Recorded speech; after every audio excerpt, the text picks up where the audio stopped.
আজকের এই দিনটি আমাদের সনাতন ধর্ম এবং হিন্দু ধর্ম যারা আমরা বিশ্বাসী, আমাদের জন্য এই দিনটি আজকে একটি নতুন এবং সর্বশ্রেষ্ঠ আমাদের কাছে দিন।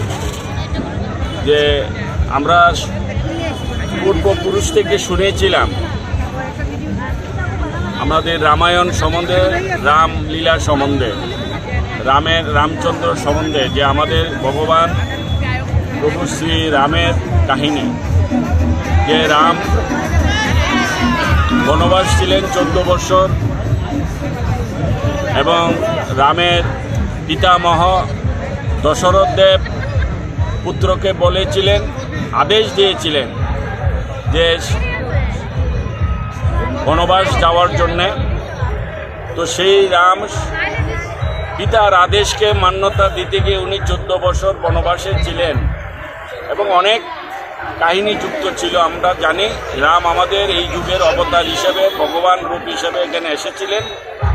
কিন্তু আমাদের এই 500 বছর বাবরের আমলের সময় আমাদের রামকে আমরা সঠিকভাবে মর্যাদা দিতে পারিনি। আমরা যারা সনাতন ধর্ম বিশ্বাসী, আমরা যারা হিন্দু ধর্ম বিশ্বাসী, এবং দীর্ঘ প্রায় 700 বছর বাদে আমরা আবার রাম রাজ্য তো দেখছি, রামের আবার নতুনভাবে আমরা প্রাণ প্রতিষ্ঠার মাধ্যমে আমরা সারা বিশ্বে আমাদের রামকে প্রতিষ্ঠিত করব এবং রামই হচ্ছে আমাদের হিন্দু জাতি এবং সনাতন জাতির কাছে সর্বশ্রেষ্ঠ ব্যক্তি এবং মর্যাদা পুরুষ এবং আমাদের কাছে ভগবান।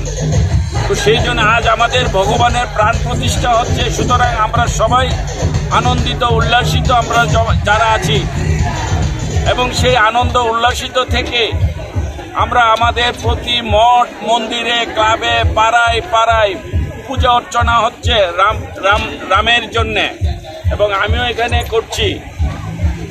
রামের পূজা হয়েছে, যজ্ঞ হয়েছে।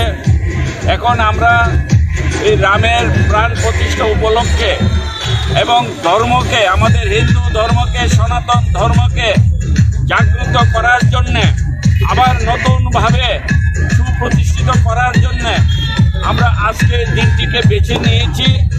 যে আমরা আজকে এই রামের প্রাণ প্রতিষ্ঠাকে সামনে রেখে আমরা আজকে একটি মহা বিশাল বর্ণাঢ্য পদযাত্রা আমরা র্যালি বের করছি, যেখানে হাজার হাজার এই এলাকার মানুষ থাকবে, যারা ধর্মপ্রাণ ব্যক্তি, যারা ধর্মের মাধ্যমে মানুষের সেবা করতে চায়, জগতের সেবা করতে চায়। আমরা সবাই এক হয়ে এখানে সমাজের প্রতিটি ব্যক্তি, সমস্ত এলাকার ক্লাব, বিভিন্ন সামাজিক সংস্থা, স্কুল, কলেজ, বিদ্যালয়, এরকম সরকারি ব্যক্তি, বেসরকারি ব্যক্তি থেকে শুরু করে এলাকার সমস্ত অভিভাবকদের মহল থেকে শুরু করে আমরা সবাই আজকে এক হয়ে আমরা রামের নামে পদযাত্রা শুরু করছি। এবং এখানে হাজার হাজার এই 18 সূর্যমণিনগর বিধানসভার এলাকাবাসী উপস্থিত থাকবে এবং জয় শ্রীরামের ধ্বনি চলবে। এবং আজকের এই পূর্ণ দিনে, এই পূর্ণ তিথিতে আমরা রামের চরণে সবাই শতকোটি প্রণাম জানাই। ধন্যবাদ।